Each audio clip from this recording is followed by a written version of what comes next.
my name is Karel. Welcome back to my channel. Today I want to show you the latest book haul I made. I have purchased some books and I focused on Japanese and Korean authors mainly, the Japanese literature. So first of all, Cursed Bunny, written by a Korean writer, a woman. I read her background a little bit, and so she graduated from the Yale University. She studied Russian and East European area, and she also gained a PhD in Slavic literature. So she's pretty impressive. The novel consists of little stories, and they are very eerie and mysterious and some uncomfortable stories. Like if you watched Black Mirror, you will understand what I mean. They are very uncomfortable stories and a little bit psychological thrillers, I guess. So the main story is the Cursed Bunny. I think the book starts with that story. Yes.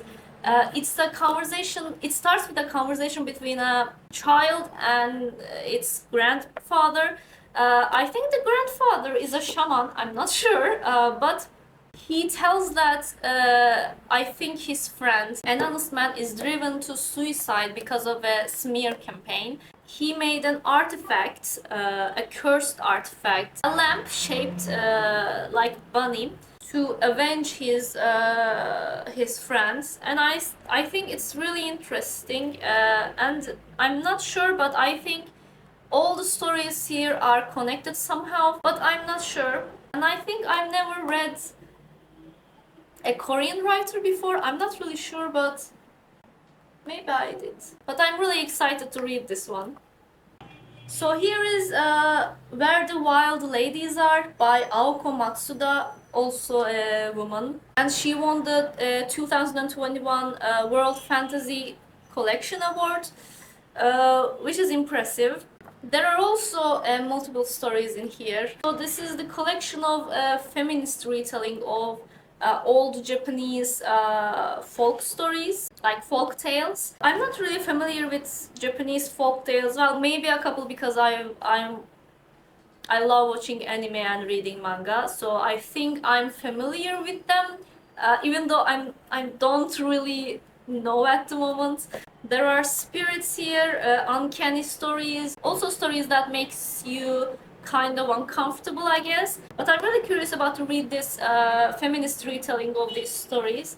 And here I'm sure that the people in the stories are connected somehow, and later in the book it's revealed. So they are mostly ghost stories, and I'm reading here now that this is a retelling of a Japanese ghost story. I think this is about the wild lady's story. There's a separate story. Yes, there is. Okay, that story specifically is about a woman called Kiyohime is spurred by her boyfriend. She sneaks into the temple he works in, is transformed into a monster by her rage, and traps him in the temple bell. It's really interesting, I don't know. And I think I can make a review of these books after I read them. So please let me know in the comments if you would like that. So here is an interesting book, If Cats Disappeared from the World by Genki Kawamura.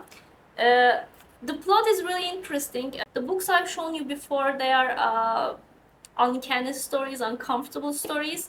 But this one, I think it warms your heart. At least that's what I read on the internet. It's about a mailman. He feels sick one day and visits the doctor. Later he is informed that he is terminally sick, terminally ill, and he is going to die, and his days are numbered. After he gets home, he starts to make a bucket list, the things he wants to do before he dies. And also he has a cat, and his cat's name is Cabbage, I think, and at least that's how it's translated into Turkish, but I think that's a really cute name. So while he is making that list, the devil appears in front of him wearing a Hawaiian shirt. Very cool devil. He is given a choice. If he chose one thing from the world that will disappear forever, he can have more days to live. He can gain more days. I don't know if he's going to choose to eliminate the cats, but I don't think so. He has a cat and he is lonely. He just has his cat, and I don't think he would want it to disappear. So this is a story about the man's thoughts and questions about existentialism. He's trying to find what does it mean to be himself. If you read any of these books, can you tell me down below if you like them or what are your thoughts? Without giving spoiler, please. So, Before the Coffee Gets Cold by Toshikazu Kawaguchi. It's about a cafe that is like 100 years old and it has 3 tables and 6 chairs, I guess. In this cafe, if you sit in a specific chair at a table, you can travel time. You can go back or future, I guess. I don't know. I'm not sure. But the thing is, you have to get back before the coffee gets cold, but you can't change the future or the past.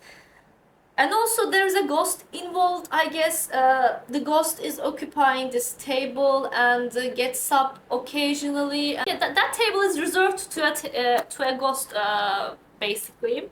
If you can't get back in time, I think you are turned into a ghost that is trapped in time. I've been meaning to read this book for a while now, but I haven't purchased it before because I have so many books that I want to read, and before I read all of them, I get excited about some other book and so much noise. Before I get to read all of my existing books, I get excited about another book and then I buy them, and then I have a pile of books and I get stressed, and after that reading becomes a chore for me, not a hobby.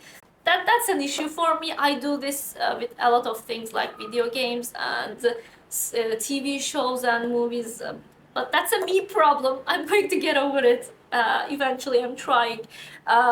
Do you also have this kind of thing that you make a list in your mind that you want to do all of those things at once, but you don't do because you get stressed? There are so many things to do, and then you end up doing nothing, and then you get excited about another thing, but you didn't do the other thing before, so everything turns into chaos in your brain. That's me. That's how I live. It's exhausting, but I will get over this. I'm trying. The other 2 books are just 2 mangas. One is Jujutsu Kaisen. I've heard so much about this, especially there's a character named Gojo and he's really handsome. But jokes aside, I love reading manga. I read Attack on Titan, Death Note, Vampire Knight, Kamisama Hajime Mashita. What else? Tokyo Ghoul, Full Metal Alchemist. But yeah, even though I buy these, I can never complete a series because there are so many mangas in a series usually. For example, I think Attack on Titan has 20 something mangas, and they're kind of expensive. I'm also going to watch the anime. So the plot of this is Yuji Itadori, a kind-hearted teenager, joins his school's occult club for fun, but discovers that its members are actual sorcerers who can manipulate the energy between beings for their own use. He hears about a cursed talisman, the Finger of Sukuna, a demon, and it's being targeted by other cursed beings. So he is going to fight and save his friends, I guess. Here's what the art is like. Other one is, I know it has an anime, but like a movie anime like Ghibli movies or Suzume or Your Name. The art is really pretty. So it's about there is a boy in I think high schooler, maybe. Yes, high schooler. So he finds a book, a journal written by Sakura Yamauchi, and finds out that she is terminally ill. She has a pancreas disease, and I think her days are numbered. And there's a secret between them. I don't know that they share a big secret, so they become friends, an unusual relationship. I think something like that. I think this story is going to make me sad, really sad at the end of the book. I'm going to cry. I'm sure I'm going to cry at the end of this. So yeah, these are the books I purchased. I'm really excited to read those. Thank you for watching my video. If you have any book recommendations, please let me know in the comment section. So thanks again, and please like this video and subscribe to my channel. See you in my next video. Bye!